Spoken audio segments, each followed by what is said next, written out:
Peter Dickens. And this is Chum News. Toronto temperature 41 degrees, rain today, colder with flurries tomorrow.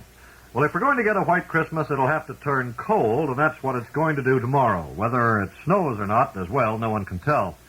So much snow has fallen over the United States Midwest recently that you think there's none left for anybody else, but there is always a chance. Right now, a large area of rain with isolated thunder showers extends from Georgian Bay to Windsor and across Toronto to Cobourg, and it's moving to the northeast. Much colder air is poised to the northwest, ready to plunge down over the lower lakes tomorrow. It'll bring 60-mile-an-hour gales to Lake Superior late today and tonight. The above-normal temperatures are a big help to the hard-pressed hydro, since this is also the period of the most darkness and greatest power demands. From now on, the hours of daylight begin to increase. Hydro officials are predicting they can produce enough power to meet the demands of the traditionally heavy-load Christmas season. Winter starts officially at 8:17 tomorrow morning. But other than a few flurries tomorrow, the weather people aren't saying yet how Christmas shapes up. Dr. Christian Barnard, the man who performed history's first heart transplant operation, said his patient died today of respiratory failure caused by pneumonia and not because his body rejected the alien organ. A second doctor who helped perform an autopsy today on Louis Vashkansky said the post-mortem findings completely vindicated the principle of heart transplants. And Barnard said as soon as the occasion arises, we will do the next heart transplant operation. First returns today indicated the United Auto Workers are in favor of ratifying a new 3-year contract with General Motors Corporation in the United States. Early returns from the 12,000-member UAW local at Lansing, one of the 5 biggest UAW locals at GM, showed production workers approving the pact by about 6-1. Private First Class Thomas Wolfe has proved to his family that he was not killed in battle in Vietnam by returning home live and in person. The 20-year-old soldier's parents had received a letter last week informing them of their son's death. His mother said, "I can't believe it," as she watched through misty eyes while her son stepped down from an airplane at Port Columbus, Ohio.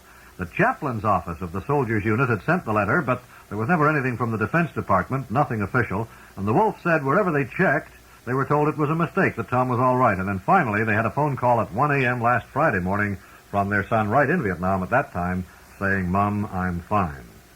Presidents Johnson and Thieu have issued a joint statement aimed at dispelling indications they were split over the question of talks with South Vietnam's National Liberation Front. After a 2-hour dinner conference at the American Embassy in the Australian capital, they let it be known that Thieu was willing to discuss relevant matters with anyone associated with the NLF, but stressing that the Saigon government couldn't regard the front as an independent organization. The Southern generals have claimed all along it's directed by Hanoi. In the Greek crisis, King Constantine seems to have given the military junta easy conditions for his return to that country. I have only one condition for my return to Greece as the rightful chief of state, that the government in power announce a firm and complete timetable for the re-establishment of a normal, democratic, political life. That was King Constantine of Greece. TTC subway guard Douglas Burgess remains in critical condition in Toronto General Hospital today. His head was struck by a signal post while he was leaning out of the window of his moving train yesterday morning. He suffered massive head injuries. Also at Toronto General, 28-year-old Alan Weatherby of Clarkson is continuing to recover from his kidney transplant of last Saturday. A licensing inspector says he was bitten on the lip when he approached a Toronto ice cream vendor. Inspector Kenneth Lesieur told the Metro Licensing Commission yesterday that 32-year-old Larry Koutsoulianos took hold of his lower lip with his teeth, punched and scratched him, and made terrible growling noises. The inspector said his assailant opened up a 17-stitch wound. Inspector Lesieur said he was bitten when he approached the vendor following complaints he was selling schoolchildren short portions of ice cream. Koutsoulianos had his license suspended for 7 months.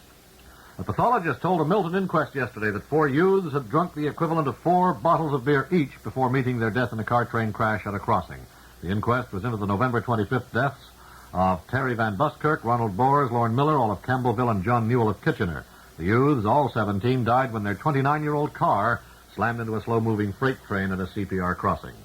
North York's mayor, Jim Service, has apparently sprung a bias test on his borough, hoping to find out how well they accept bilingual traffic stop signs. They've been erected in a few spots on orders of the mayor, who won't say anything more than that he wants to test the reaction of North Yorkers and the Borough Council. He says the results will go to the Traffic Committee early in the new year, and he's got no more to say till then.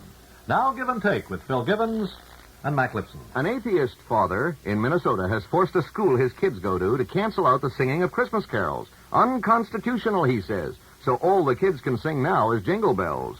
Phil, I think this just upsets a lot of people. I don't consider carols a form of religious indoctrination. They're just really a musical exercise to give expression to the festive season. I'm going to tell you something that may surprise you. A few years ago, I was in Jerusalem at Christmas time. I got a little homesick, and to fight it off, I walked across the street from the King David Hotel to the big YMCA just to hear the carols and see the lights. It did the trick, and me, a heathen.